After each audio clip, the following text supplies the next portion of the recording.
रोक रहेगी। माननीय गृह मंत्री श्री अमित शाह जी के निर्देशानुसार राज्यों से महत्वपूर्ण बिंदुओं पर चर्चा कर स्थिति को नियंत्रण में रखने का प्रयास जारी है। माननीय गृह मंत्री जी ने गृह मंत्रालय के अधिकारियों के साथ समीक्षा बैठक की। उन्होंने इस बात पर जोर दिया कि हमारी कोरोना के साथ अभी भी लड़ाई जारी है, इसलिए लॉकडाउन मेजर्स के साथ समय समय पर दिए गए दिशा निर्देशों का निष्ठापूर्वक पालन किया जाना चाहिए। ऐसे क्षेत्र जो हॉटस्पॉट्स, क्लस्टर्स, कंटेनमेंट जोन्स में नहीं आते हैं और जिनमें कई गतिविधियों की अनुमति दी जा रही है, वहां सावधानी बरतना है और यह सुनिश्चित करना आवश्यक है कि छूट वास्तविक परिस्थितियों का सही से आकलन करके ही दी जाए।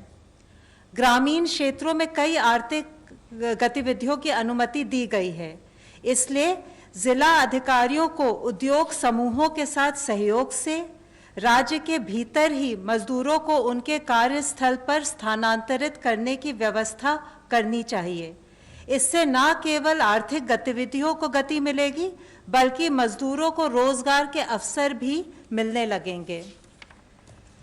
इसी प्रकार बड़ी औद्योगिक इकाइयों और औद्योगिक परिसरों के संचालन पर उन्हें विशेष ध्यान देना चाहिए। खासकर ऐसी इकाइयों के संचालन पर ध्यान देना चाहिए जहां मजदूरों को परिसर में ही रखने की व्यवस्था हो। इससे आर्थिक गतिविधियों को गति मिलेगी और मजदूरों को लाभकारी रोजगार प्रदान करने में भी मदद मिलेगी।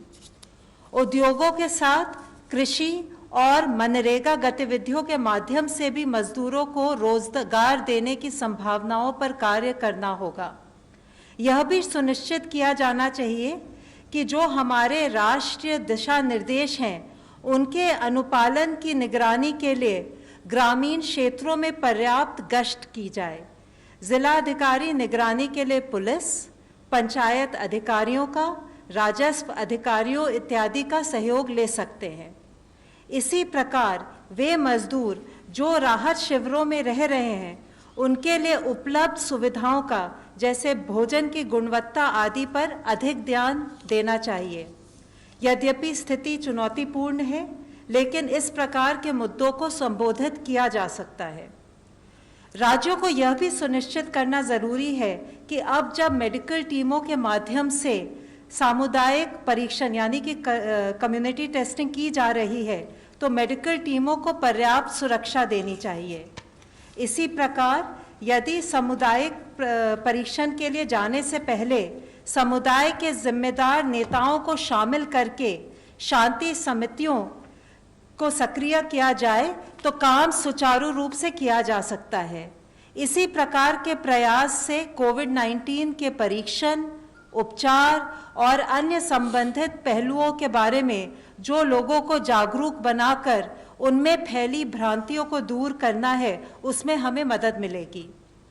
माननीय गृह मंत्री जी के निर्देशानुसार गृह मंत्रालय ने प्रवासी मजदूरों की राज्य के भीतर आवाजाही के लिए एक SOP आज जारी किया है, जिससे कि वो जो अनुमति प्राप्त आर्थिक गतिविधियां हैं, उसमें रोजगार के लिए सुचारू रूप से जा सके।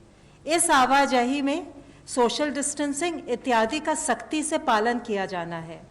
सभी राज्य सरकारों को और केंद्र शासित प्रदेशों को इस SOP के क्रियान्वयन के हेतु निर्देश दिए गए हैं। धन्यवाद।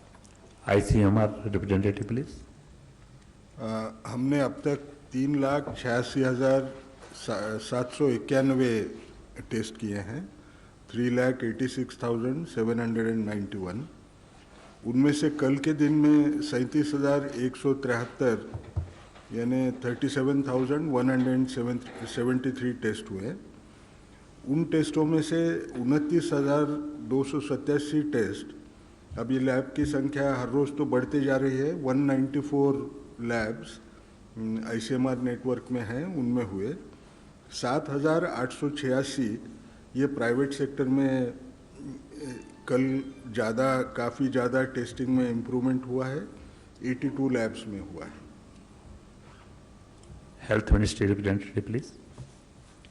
अब तक 2,231 people they have been cured, and which takes our percentage of people who are cured is to 14.19%. कल से टोटल अब तक 1,334 केसेस नए आए हैं और टोटल कंफर्म केसेस की संख्या 15,712 है।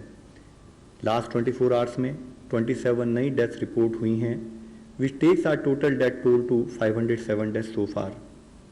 जैसे कि मैंने आपको कल भी बताया था, माहे इन पुडुचेरी और कोडगु इन कर्नाटका में पिछले 28 दिनों से कोई केस नहीं आया है।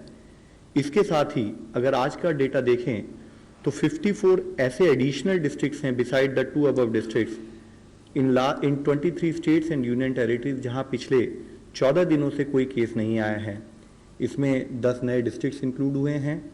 वह डिस्ट्रिक्ट्स है गया और सारण इन बिहार, बरेली इन उत्तर प्रदेश, फतेहगढ़ साहिब रूपनगर पंजाब से, भिवानी, हिसार, फतेहाबाद हरियाणा में, कचार और लखीमपुर असम से हैं।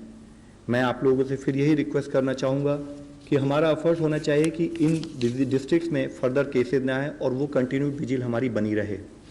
इसके साथ ही वैक्सीन और ड्रग टेस्टिंग से संबंधित साइंस के फ्रंटियर्स पर काम करने के लिए आज एक हाई लेवल टास्क फोर्स का गठन किया गया है। इसके को चेयर मेंबर नीति आयोग और principal scientific adviser to government हैं। इसके अलावा इसमें AYUSH, ICMR, department of science and technology, biotechnology, CSIR, DRDO, director general of health services और ड्रग कंट्रोलर भी इसके मेंबर्स हैं। इस टास्क फोर्स का मुख्य उद्देश्य एकेडमिया, इंडस्ट्री और जो इंटरनेशनल एफर्ट्स हो रहे हैं उनको इनेबल करना, उनको फर्दर स्पीड अप करना है।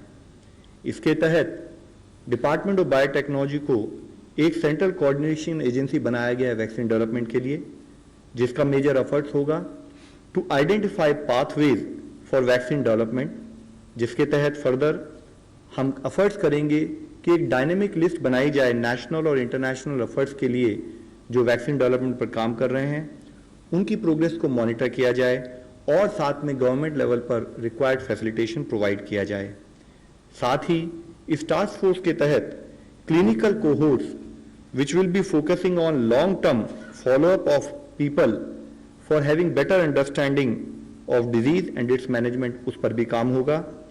इसके तहत फर्दर हम बायोस्पेसिमेंस भी कलेक्ट करेंगे जो कि हमारा एक बेसिस बनेंगे फर्दर ड्रग और वैक्सीन ट्रायल्स के लिए। यह हमारे जो सैंपल टेस्टिंग प्रोटोकॉल है उससे अलग एक कार्य होगा। आज मैं एक मुख्य विषय फिर आप लोगों की दृष्टि में लाना चाहूँगा।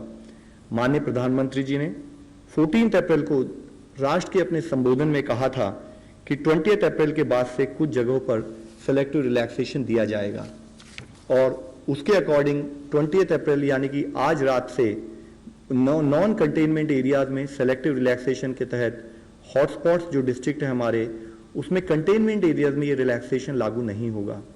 स्टेट्स, यूटीज लोकल रिक्वायरमेंट्स के अकॉर्डिंग जो गाइडलाइंस गवर्नमेंट ऑफ इंडिया ने दी हैं उससे फर्दर स्ट्रिक्ट मेजर्स भी इंपोज कर सकती हैं। कंटेनमेंट जोन्स के विषय में मैं बताना चाहूँगा कि जो हमारी हेल्थ मिनिस्ट्री गाइडलाइंस है वह कहती है कि हॉटस्पॉट्स या रेड जोन्स वो एरियाज हैं जहाँ पर या तो लार्ज नंबर में कोविड केसेस पाए गए हैं या जहाँ पर कोविड केसेस का डबलिंग रेट 4 दिन से कम है। इन हॉटस्पॉट्स में लोकल एडमिनिस्ट्रेशन डिजीज स्प्रेड को कंट्रोल करने के लिए कंटेनमेंट जोन्स और बफर जोन्स को डिलिनेट करते हैं। इन कंटेनमेंट जोन्स में कोई भी रिलैक्सेशंस परमिटेड नहीं है। यहाँ पर स्ट्रिक्ट पैरामीटर कंट्रोल होगा और जिसके तहत इसेंशियल सर्विसेज के अलावा कोई और सर्विसेज अलाउ नहीं की जाएंगी। जहाँ पर भी हम साथ में सेलेक्टिव रिलैक्सेशन देंगे यानी कि इन कंटेनमेंट जोन से बाहर का एरिया, वहाँ पर भी स्टेट्स और डिस्ट्रिक्ट्स को इंश्योर करना है कि जो एग्जिस्टिंग लॉकडाउन से संबंधित मेजर्स हैं उनका स्ट्रिक्ट कंप्लायंस हो। ऑफिसेज, वर्क प्लेसेज, फैक्ट्रीज और स्टैब्लिशमेंट हैं वहाँ पर सोशल डिस्टेंसिंग से रिलेटेड SOPs और उससे रिलेटेड प्रिपरेटरी एक्शन लिए जा चुके हों। कुछ एक्टिविटीज जो 3 मई तक देश में प्रोहिबिटेड रहेंगी, even in these relaxation areas, I would like to cite and bring to your notice. They are primarily passenger traffic movement by air, rail, road, except जहाँ पर कि वहाँ पर उनको एग्जम्प्ट किया गया हो, एजुकेशनल और उससे related institutions, industrial commercial activities और hospitality services unless until they are specifically exempted. साथ ही cinema halls, malls, shopping complexes, entertainment parks etcetera, social, political, cultural, religious, entertainment और एकेडमिक और साथ में स्पोर्ट्स गैदरिंग भी ये उस समय पर प्रोहिबिटेड रहेंगे 3 मई तक। रिलीजियस प्लेसेस और प्लेसेस ऑफ वर्शिप और रिलीजियस कॉन्ग्रीगेशंस भी हमने रिक्वेस्ट की है कि वह जो हैं प्रोहिबिटेड रहें। Taxis including autos and cycle rickshaws और कैब एग्रीगेटर्स भी प्रोहिबिटेड कैटेगरी में आते हैं। हमने कुछ एक्टिविटीज़ को रिलैक्सेशन दी है और जिसका बेसिक पर्पज़ है कि एग्रीकल्चर और रिलेटेड एक्टिविटीज़ फुली फंक्शनल हों, देश की रूरल इकॉनमी फंक्शन कर सके, डेली वेज अर्नर्स और बाकी लोगों के लिए एम्प्लॉयमेंट अपॉर्चुनिटीज़ को मॉनिटर किया जा सके, हेल्थ सर्विसेज फंक्शनल रहें, supply chain of essential goods बनी रहे। हमारा एफर्ट है कि हम धीरे धीरे नॉर्मलसी को रिस्टोर करें ताकि यह इंश्योर किया जा सके कि जान भी है, जहान भी है। लेकिन हमें सतर्क रहना होगा कि हम किसी भी तरीके से इसमें फेल ना हो। कोविड-19 के कंटेनमेंट से रिलेटेड हमारे एफर्ट्स में एक दूसरा चैलेंज है कि जब हम रिस्टोर कर रहे हैं सर्विसेज को तो हमसे कोई गलती ना हो। मैं पुनः दोहराना चाहूँगा कि हम सबको मिलकर लड़ने वाली लड़ाई है, इसमें हम सब एक साथ शामिल हैं। हम सभी को रिक्वायर्ड प्रिकॉशन लेने की ज़रूरत है। इसके लिए सोशल डिस्टेंसिंग का हर तरह से पालन हो। जहाँ रिलैक्सेशन दिया गया है वहाँ 100% ये एफर्ट होना है कि वो सिचुएशन को मेंटेन रखें, केसेस को बढ़ने ना दें। आप सब लोगों की नॉलेज में है कि जो रेड जोन और कंटेनमेंट जोन का जो ये क्राइटेरिया है, ये एक रोलिंग क्राइटेरिया है और अगर इन जगह पर भी केसेस आए तो उनको रेड जोन और कंटेनमेंट जोन का पार्ट बनाया जा सकता है। जो कंटेनमेंट जोन्स हैं वहाँ पर स्ट्रिक्ट लॉकडाउन मेजर जो हम इम्प्लीमेंट करेंगे उनके द्वारा हम एक्सपेक्ट करते हैं कि सबके कॉपरेशन से नॉर्मल से रिस्टोर की जा सकती है। रिलैक्सेशन एरियाज जैसे मैंने पहले भी आपको बताया है वहाँ पर भी सोशल डिस्टेंसिंग के सभी SOPs का पालन करना चाहिए, इंश्योर करना चाहिए कि हम रिक्वायर्ड SOPs को फॉलो अप करें। साथ ही एक तरफ जब हम सोशल डिस्टेंसिंग लॉकडाउन की बात कर रहे हैं, दूसरी तरफ हॉस्पिटल इंफ्रास्ट्रक्चर क्रिएशन पर भी हमारा उतना ही एफर्ट है, जिसके तहत अब देश में डेडिकेटेड हॉस्पिटल 755 बनाए जा चुके हैं। डेडिकेटेड हेल्थ केयर सेंटर 1389 बनाए जा चुके हैं, which takes to the total dedicated facilities where severe or critical patients can be treated to 2144। इसी संबंध में किए एफर्ट्स के तहत मैं आप लोगों की दृष्टि में लाना चाहूँगा कि कैसे कर्नाटका में विक्टोरिया हॉस्पिटल को एक डेडिकेटेड हॉस्पिटल के रूप में कन्वर्ट किया गया है।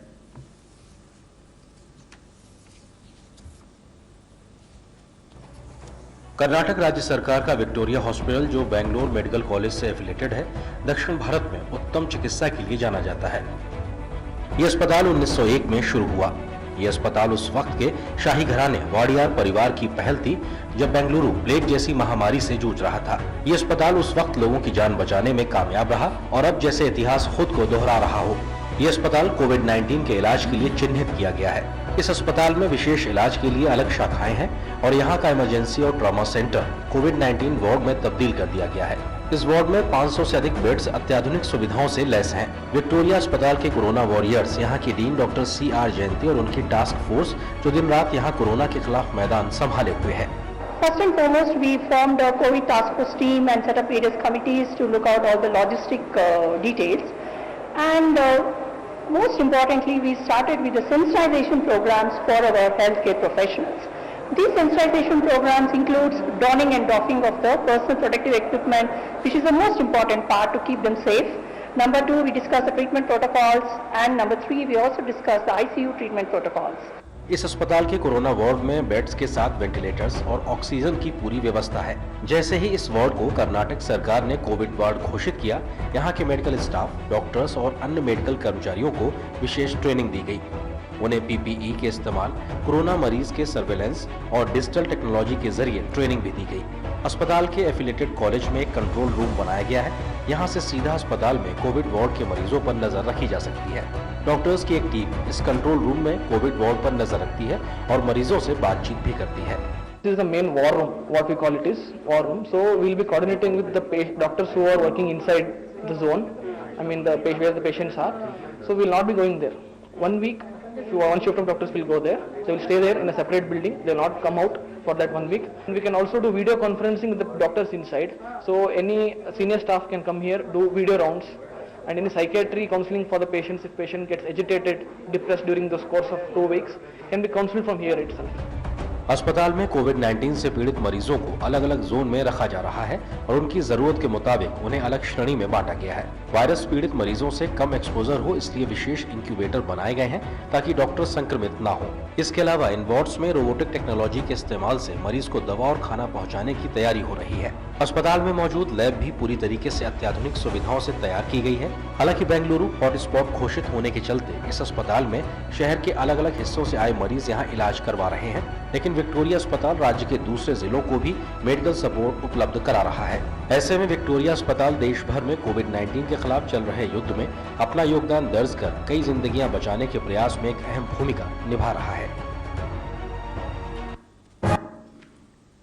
हमने इससे पहले भी आप सबसे कहा है कि मास्क और फेस कवर का यूज़ एक बैरियर के रूप में काम करेगा, पर्टिकुलरली जहां डेंसिटी ऑफ पॉपुलेशन ज़्यादा है और साथ में जब हम लोगों से इंटरेक्ट करते हैं। यह बैरियर हमें एक एडिशनल प्रोटेक्शन देता है। इससे रिलेटेड गाइडलाइंस बोथ मास्क और फेस कवर के लिए ऑलरेडी इशू की जा चुकी हैं। गृह मंत्रालय की जो डायरेक्शन है उसमें भी कहा गया है कि wearing of face cover is compulsory in all public and work places. इस संबंध में माननीय प्रधानमंत्री जी और उनकी अपील के तहत हमारे देश के क्रिकेटर की एक अपील भी मैं आप लोगों की दृष्टि में लाना चाहूँगा।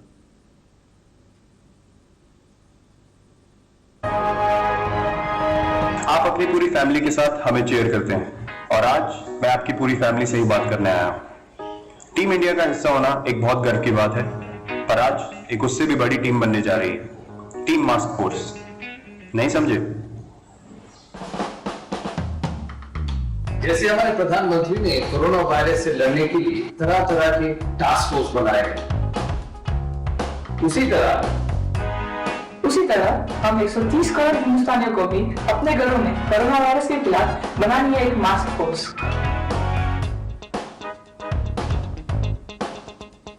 मास्क फोर्स का हिस्सा बनना बहुत ही आसान है। बस घर बैठे बैठे अपने लिए एक मास्क बनाइए, जैसे मैंने ये बनाया है। फर्जी आपका मास्क कहाँ है? ये देख, मैंने ये बनाया है। ये है मेरा मास्क। और घर के बाहर इस मास्क को हमेशा पहनना है।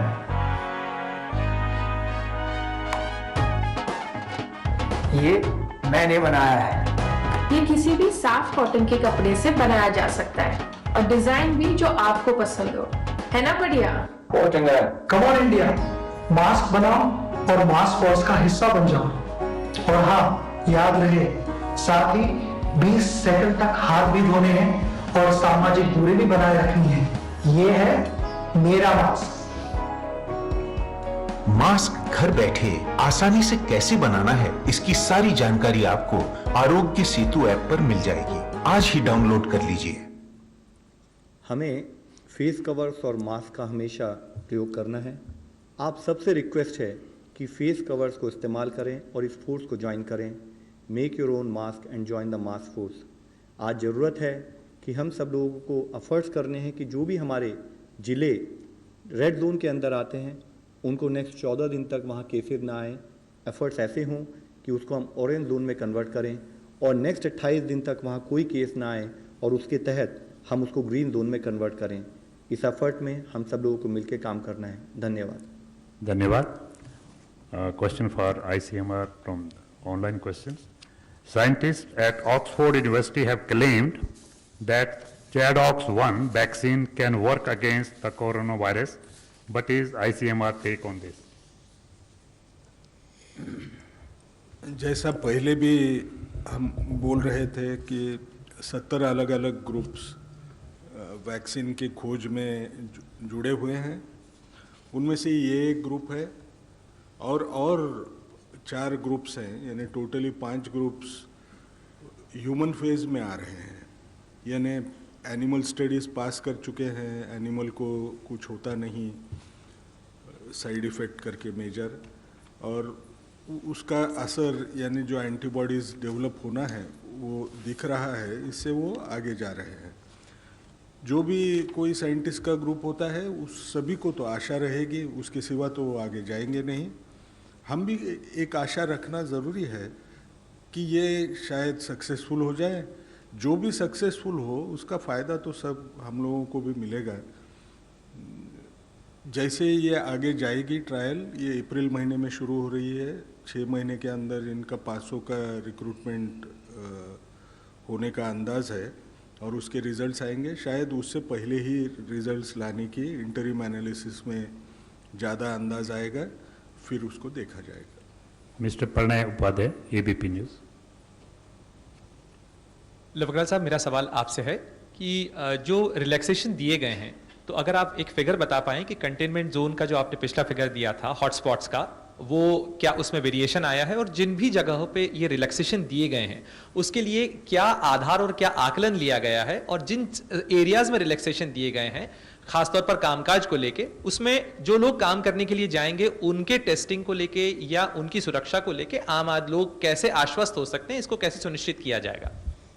सर, जैसे कि इससे पहले भी हम लोगों ने डिस्कस किया है, हमारा criteria for identification of red hotspots या रेड जोन डिस्ट्रिक्ट ये है कि जहाँ पर केसेस अधिक संख्या में हैं या जहाँ पर डबलिंग रेट 4 दिन से कम है।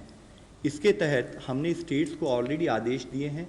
उस आदेश के तहत हमने कहा है कि आप अपने केसेस को एनालाइज कीजिए, क्योंकि केसेस एक डायनेमिक, एक रोलिंग नंबर है, और उसके बेसिस पर स्टेट रेगुलर बेसिस पर उन जिलों को ऐड करते रहेंगे। विद इन दोज डिस्ट्रिक्ट्स जो हमारे रेड जोन में आएंगे या जिसको हम हॉटस्पॉट कहेंगे, वहाँ पर क्लस्टर कंटेनमेंट या आउटब्रेक कंटेनमेंट प्रोसेस के तहत वह कंटेनमेंट एरिया डिफाइन करेंगे, और उस कंटेनमेंट एरिया में बिना रिलैक्सेशन के इसेंशियल एक्टिविटीज़, इसेंशियल कमोडिटीज़ और सर्विसेज के अलावा वहाँ पर वो सारी जो सर्विसेज हैं वो स्थगित रहेंगी। Regarding essential services, health services और जो हमारे फूड और उससे रिलेटेड सर्विसेज, जैसे कि हम लॉकडाउन की स्थिति में भी रहे हैं, वह सब जारी रहेंगी। इसके साथ ही जो हमारे फील्ड वर्कर वहाँ काम करेंगे वो हाउस टू हाउस जाएंगे, ILI यानी कि इन्फ्लुएंजा लाइक इलनेसेस और सारी यानी कि सीवियर एक्यूट रेस्पिरेटरी इलनेसेस का हाउस टू हाउस सर्वे किया जाएगा, और उस सर्वे के तहत या कॉन्टैक्ट ट्रेसिंग में जो भी पेशेंट्स आएंगे या जो भी पर्सन्स हम पाएंगे उनको हमारे सैम्पलिंग क्राइटेरिया के तहत हम सैम्पलिंग करेंगे और उसके बेसिस पर उनको डेडिकेटेड कोविड हॉस्पिटल में ट्रीटमेंट प्रोवाइड किया जाएगा। Another online question. Is the government planning to revise its testing strategy and screen all patients who come to the hospital with flu-like symptoms?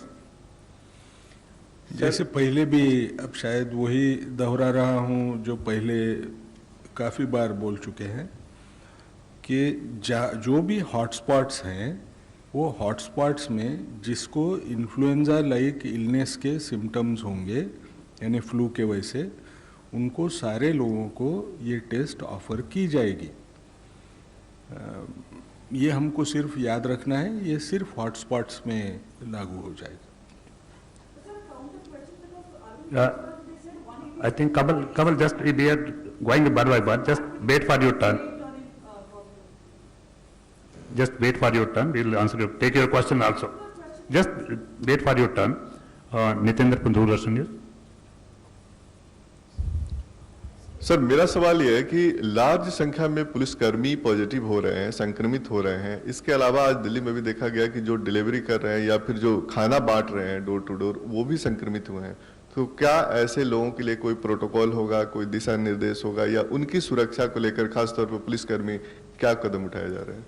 Sir, infection prevention management, Covid disease और infection disease management एक बहुत important अंश है। जैसे आपने आज भी पूछा है और इससे पहले भी हम लोग आप लोगों की दृष्टि में लाते रहे हैं, हमारे लिए ज़रूरी है कि जो भी फील्ड वर्कर है उसको फील्ड स्थाई पर प्रॉपरली ओरिएंट किया जाए और उस ओरिएंटेशन के तहत उन्हें काम करना चाहिए। कई बार अगर हम आइदर ओवर कॉन्फिडेंस और लैक ऑफ अंडरस्टैंडिंग और या किसी कारणवश की मुझे नहीं होगा उस मोड में काम करते हैं, तो डेफिनेटली ये स्कोप हो सकता है कि वह पर्सन इन्फेक्ट हो सके। साथ ही required precautionary material in terms of कि किस टाइप का उसको प्रिकॉशनरी प्रोटेक्शन लेनी है, चाहे वो खाली N95 मास्क हो या N95 मास्क और ग्लव्स हो या N95 मास्क ग्लव्स के साथ साथ कवर ऑल भी हो। तो जो प्रोटोकॉल है वो फॉलो करेंगे तो इन्फेक्शन नहीं फैलेगा, किसी को नहीं होगा। मैं आपके द्वारा फिर से अपील करना चाहता हूँ, जो हमारे फील्ड कर्मी जो आज योद्धा के रूप में हमें सपोर्ट दे रहे हैं, कि काइंडली आप सारी गाइडलाइंस को फॉलो करें। Mister Sahil, ANI। So I'm Sahil Pandey from ENI News Agency. My question is that many of the asymptomatic patients are coming up who are detected as COVID positive. How big is this challenge for the government and how are we going to tackle this? Sir, asymptomatic people actually coming out positive is not a very big percentage. That is what the historical data across the world has shown us.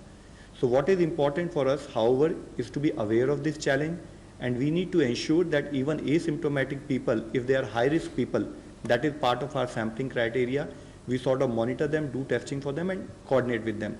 Similarly, for asymptomatic people who are contacts, it is always advised that they should either remain in home quarantine, or if they are high-risk people, they should go for a facility quarantine so that effective monitoring for them also can take place. Mr. Prashant Sharma, Hindustan Samachar. Sir Prashant from Hindustan समाचार। मेरा sir Agarwal sir आपसे सवाल है कि Delhi government ने मना कर दिया है कोई भी लॉकडाउन खोलने से, लेकिन जिनको 20 तारीख से ऑफिस ज्वाइन करना है और वो दिल्ली से बाहर रहते हैं, जैसे नोएडा, गाजियाबाद या फिर दूर से आते हैं, क्या उनको कोई स्पेशल पास दिया जाएगा और वो क्या ऑफिस वो ज्वाइन कर सकते हैं? ये आपसे था। सेकंड सवाल ICMR से ऐसा कि जैसे कुछ एसेंशियल सर्विस को खोला जाएगा, चाहे इसमें प्लम्बर्स हो या इलेक्ट्रीशियंस हो, तो जो कस्टमर्स बुलाएंगे क्या वो कुछ It is not related to ICMR, this is different from the MHA, so just take your one question only for the help, please. Sir, as far as the guidelines are concerned कि हम field पर कैसे काम करेंगे, हमने आप लोगों को बताया है कि जो हॉटस्पॉट्स है उसमें कंटेनमेंट जोन डिफाइन की जाएंगी और उन कंटेनमेंट जोन में एक्सेप्ट फॉर एसेंशियल सर्विसेज कोई सर्विसेज लागू नहीं होंगी। साथ में हमने ये भी कहा है कि स्टेट गवर्नमेंट्स उनके हित में है और वो सक्षम है कि अगर वो चाहें तो इसके अलावा एडिशनल रेस्ट्रिक्शन वो इम्पोज कर सकते हैं। तो अगर स्टेट अपने असेसमेंट में ये चाहते हैं कि हमें additional restriction besides restriction which are already defined by government of India वो इम्पोज करना चाहें, बिकॉज फील्ड लेवल पर they are more equipped, they are more aware कि उनको किस टाइप के एडिशनल एक्शन की जरूरत है, तो हमारे बताए एक्शन से ज़्यादा वो ले सकते हैं। इस केस में अगर वो कोई एडिशनल रेस्ट्रिक्शन करते हैं तो कंटेनमेंट जोन में जो उनकी इंस्ट्रक्शन है वो लागू होंगी। साथ ही अगर किसी पर्टिकुलर एरिया में एज पर नॉर्म्स गृह मंत्रालय या स्टेट गवर्नमेंट की डायरेक्शंस के तहत अगर कोई ऑफिस खुलने हैं तो उसके लिए रिक्वायर्ड फैसिलिटेशन स्टेट लेवल पर और डिस्ट्रिक्ट लेवल पर कंसर्न DMs करेंगे। 154. I'm Sheila Bhatt from Rediff.com. I want to know, Mr. Agrawal, that in this Indian strategy for lockdown, can we say that tomorrow is a very important day, because can we construe that rural India will be quite functioning from tomorrow but not urban India? Is that the message we can get it? Ma'am, I will really agree with you that tomorrow is a very important day for us, and that is the primary point I highlighted. It is important because when we are providing some relaxations besides the containment zones, we request everyone to support us and follow the required guidelines of relaxation also. It is very important that while these relaxations are brought in place, those relaxations are done with the required social distancing measures. We have been highlighting about the behavioral change aspect. We have been highlighting about SOPs when the relaxations are brought into fore. So all those relaxations should be linked with our overall output in terms of case management. Second thing is our focus in terms of relaxation, as I mentioned, is primarily more with respect to ensuring that essential services, rural economy and the activities even within the urban areas are activated.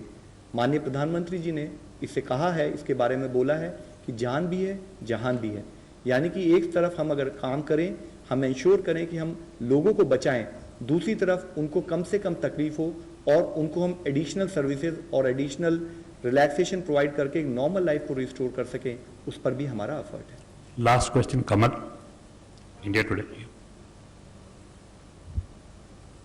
My question is to MHA. There was a decision which was taken that non-essential items will be allowed. Just 24 hours before that there's a U-turn by MHA. What is the consideration and why was this decision taken? And also that thousands of students are stuck and migrant laborers are stuck. Is there a long-term facility that if there is an extension of this particular lockdown, there will be a facilitation done either by the state or the center? So basically, what I would like to tell you is that the situation is extremely dynamic. So it is something that is being reviewed almost on a daily basis. And as you realize कि corona के खिलाफ जो हमारी मुहिम चल रही है, उसके लिए some restrictions are necessary. So when the list of non-essential goods and the overall situation was reviewed, it was felt that the list is pretty extensive and अगर हम सारे goods और सबको permit करेंगे तो lockdown पर impact हो सकता है, and accordingly the decision was reviewed. But as far as other categories of stranded people are concerned, the situation is being reviewed and we'll come up with appropriate guidelines at the right time. Thank you very much. Thank you, friends.